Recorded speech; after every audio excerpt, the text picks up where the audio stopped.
Le conte du savant qui voulait devenir sage. Il était une fois, sans S, un savant qui rêvait de trouver la formule pour devenir sage, parce qu'il ne désirait plus servir une science dépourvue de conscience.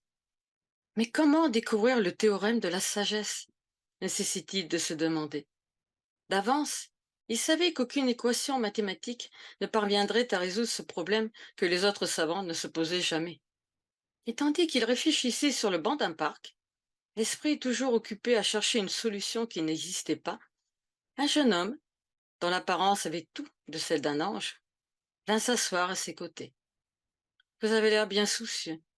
Qu'est-ce qui vous tracasse autant lui demanda le jeune homme de sa voix mélodieuse. Sans prendre la peine de le regarder, le savant répondit d'une voix lasse.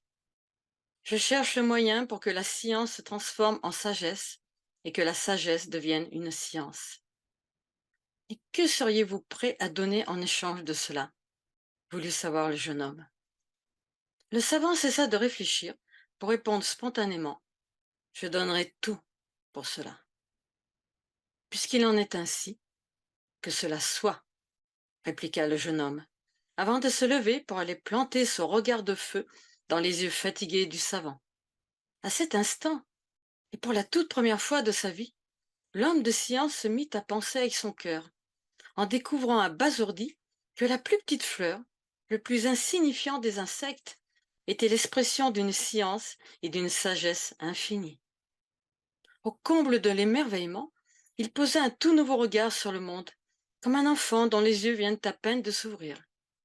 Et il était bien trop occupé à s'extasier devant le spectacle qui s'offrait à lui pour remarquer la disparition du jeune homme qui, en l'espace d'un clin d'œil, s'était volatilisé. Mais avant de partir, celui-ci avait déposé sur le banc une rose aux pétales d'or, qui finit par attirer l'attention du savant, tant sa beauté était sans égale. Seulement, quand il voulut la saisir, la rose tomba en poussière entre ses doigts, au moment où résonna à ses oreilles la voix du jeune homme qui lui dit « Les fleurs du ciel ne peuvent se cueillir qu'avec le cœur. » Aussi, à partir de ce moment, l'homme de science se transforma en fou d'amour pour retrouver un jour la rose d'or. Et à bon entendeur, salut!